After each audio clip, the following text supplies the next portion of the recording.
السلام عليكم الحباب والصحاب، كنتمنى تكونوا بخير وعلى خير ومدوزين العطلة الصيفية في أحسن حال وفي أحسن مكان إن شاء الله. المهم اليوم جيتكم بقصة خفيفة ظريفة أكيد فيها الاستفادة والعبرة. خليكم معايا باش تعرفوا التفاصيل ديال القصة. يلا نبداو. وقبل ما نبدا ما ننساش نفكركم الناس اللي ما عاملينش اشتراك، الناس اللي كينساوني بشي تعليق يشجعوني باش يخلوني كتر وكتر نشارك معكم القصص للعبرة والاستفادة، نستفدوا جميع. طبعا المهم نبدا لكم وما نطولش كتر من هيدا. بسبب ساروت صغير طاح راجلي من جيبو.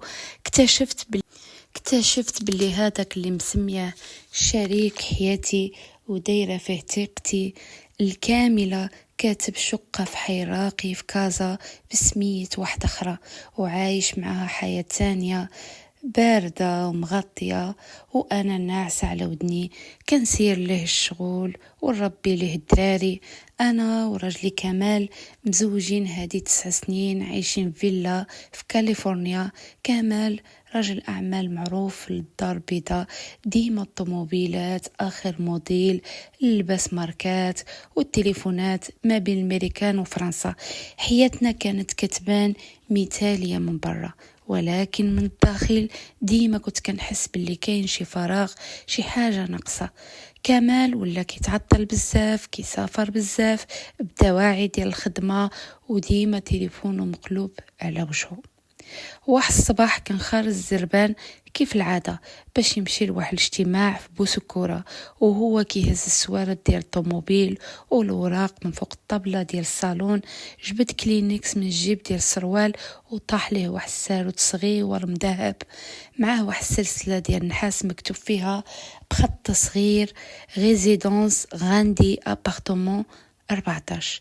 هو ما ردش البال وزاد كيجري، وانا بقيت كنشوف ديك الساروت طايح فوق الزربيه.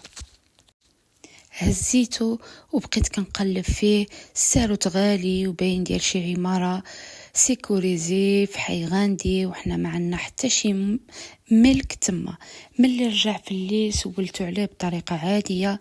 كمال طاح لك هاد الساروت الصباح، وجهه تلون صفار وحمار في نفس اللحظه، وتلاعتم في الهضره وقال لي هذاك ديال واحد صاحبي في الخدمه، عطاه ليا باش ندوز نشوف ليه الصباغ واش كمل الخدمه في الشقه ديالو.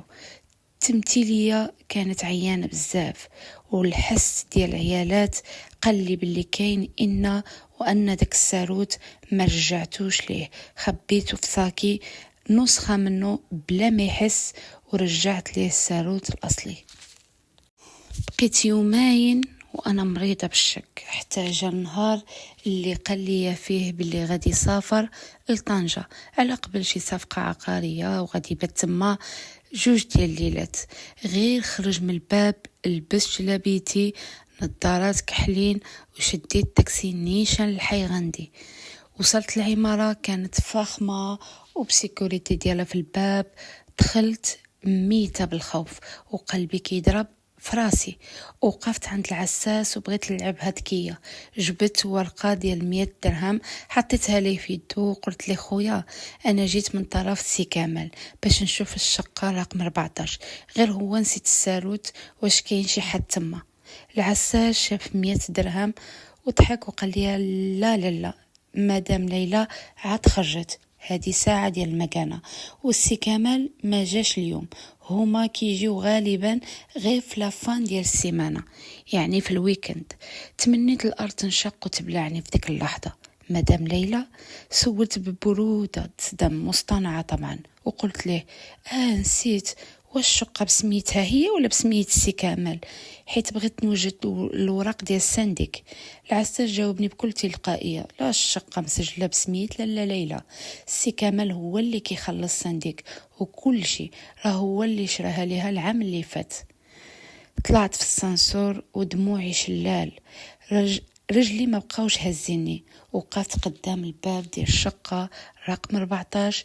جبت النسخه ديال الساروت اللي درت يديا كيرجبو، خشيت في الثاروت والدار الباب تفتحت، دخلت لواحد العالم كله كذوب وخيانة. الدار مجهزة بأحسن الأثاث، الصالونات، طابلوات الفخمين، وفوق الطابلة ديال الصالون كاين كادر كبير فيه تصويرة ديال راجلي كمال معانق واحدة صغر مني كتضحك وفوق صبعها خاتم ديال الزواج. تمنيت لو كان هادشي كابوس ونفيق منه. هاد الراجل اللي دوزت مع حياتي، اللي ساندته ملي كان والو، كاتب شقة بالملايين في أرقى الأحياء في الدار البيضاء لوحدة أخرى، وعايش مع حياته الثانية بفلوسنا وعرقنا، وأنا مخليني مقابلة ليه الدار والدراري وصابرة على غيابه. وقفت تما وسط الصالون ديالهم، مسحت دموعي وصورت كاع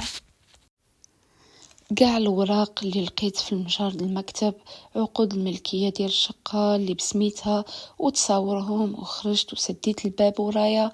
دابا انا في طوموبيلتي كنشوف هاد التصاور وكنوجد الاكبر عملية طلاق وفضيحة غادي يشهدها وسط رجال الاعمال في كازا. غادي نخليه يرجع للزيرو كيف لقيته فيه اول نهار. هذه هي قصتي اللي كنتمناها تكون عبرة لأي امرأة اللي كتضحي والعشرة ديال سنين كتبقى تربي الولاد من هي في الكوزينة وفي تمارة، وكتبغي تطلع راجلها، وفي الاخر كتصدم وكتلقى ان الراجل باني حياة اخرى في جهة اخرى مع امرأة اخرى، وهي هاملة راسها ما كتردش البال راسها. عندها اهم حاجة هي دارها وليداتها، وما كتفكرش تجدد حياتها، تلبس، تخرج، ديما دفنة راسها وسط الدار. خليكم دائما على القرص وردي البال، تهلاو في راسكم وفي ديوركم وفي رجالكم، ولكن اهم حاجة ما تنساوش ريوسكم، وتهلاو في راسكم. وشكرا لكم، والى عبرة اخرى وقصة اخرى، ومع السلامة.